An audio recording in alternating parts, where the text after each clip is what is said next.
Seja um apoiador do canal. Se inscreva no canal agora para receber as notificações. Clique no sininho e compartilhe o canal nos seus grupos do Telegram, WhatsApp, Facebook e etc. Divulgue o canal para seus amigos e familiares. Assim, você estará espalhando o saber e o conhecimento.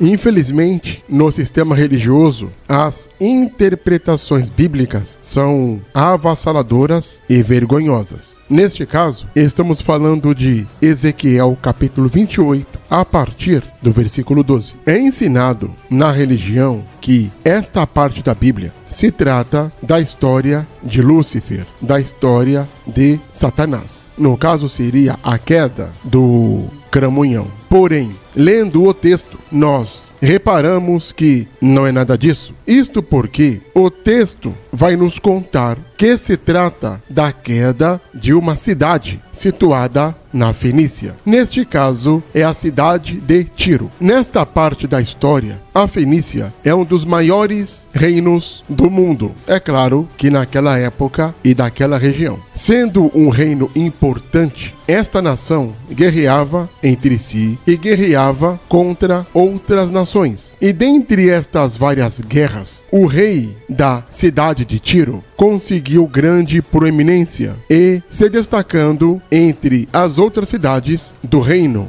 da Fenícia. Vale lembrar que a Fenícia era tida como a nação inventora do que se conhece como alfabeto. E os fenícios eram e foram os maiores comerciantes e navegadores do mundo antigo. Eram várias cidades que existiam na Fenícia, como em qualquer nação. E tais cidades eram a cidade de Dor, Acre, Sarepta, Sidon, Biritos, Trípoli, Baalbec, Arroade e a cidade de Tiro, que é o assunto deste vídeo. O próprio Jesus, segundo a Bíblia, foi até a Fenícia pregar o evangelho, onde ele encontra uma mulher em Sarepta. Estas cidades eram cidades-estados. Para quem não sabe, cidade-estado é uma cidade independente que fica, claro, dentro de um país. Cada cidade tem sua lei, sua regra, mas é coligada às outras cidades para formarem um país. E nestas guerras de cidades, neste período do tempo, o rei de Tiro se sobrepôs às outras cidades. Para se ter uma ideia da importância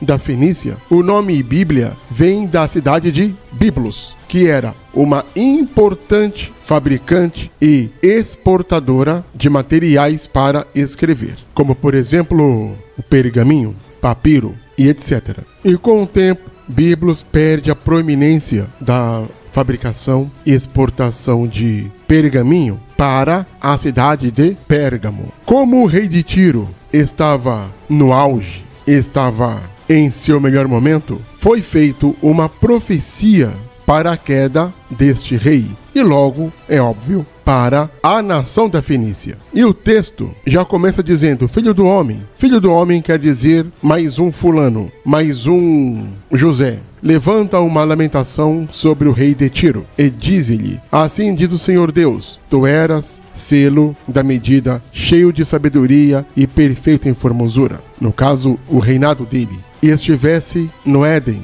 jardim de Deus, e toda a pedra preciosa era tua cobertura. Estivesse no Éden. Éden aqui seria o Dilmo. O Dilmo, que é a palavra mais propícia para a época, seria o paraíso. A palavra Éden seria uma palavra que no acadiano se diz Edinu ou Ednu, que vem da palavra suméria Edim, que vai ser o Dilmo, o paraíso, como se conhece nos dias de hoje. E este Edinu ou Edim ou Dilmo era o paraíso onde estava o rei de Tiro, porque Tiro era uma cidade importante naquele momento, naquela época, vencendo as guerras e fazendo muito comércio. E, portanto, para o rei de Tiro, Aquele local era o jardim de Deus, e toda pedra preciosa era tua. No caso, a cobertura deste rei, desta nação. E as pedras eram sardônia, topázio, diamante, turquesa, ônix, jaspe, safira, carbúnculo, esmeralda, ouro e etc. E os tambores pífaros eram feitos para honrar este rei, ou seja, tinha festas, eles faziam banquetes, triunfos, passeatas e etc.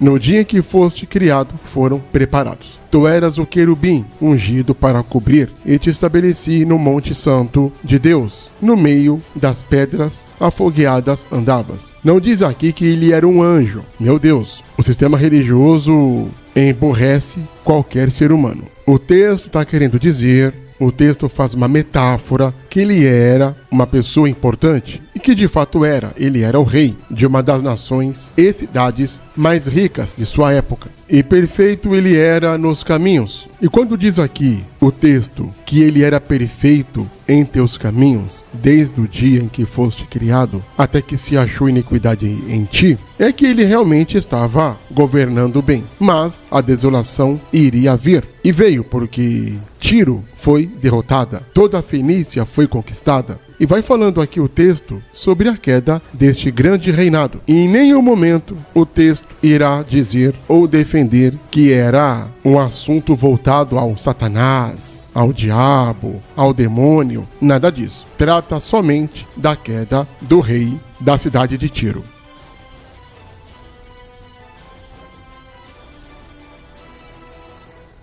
Não esqueça de se inscrever no canal. Clique no sininho para receber as notificações. Compartilhe o canal. Deixe o seu like. Deixe também seu comentário.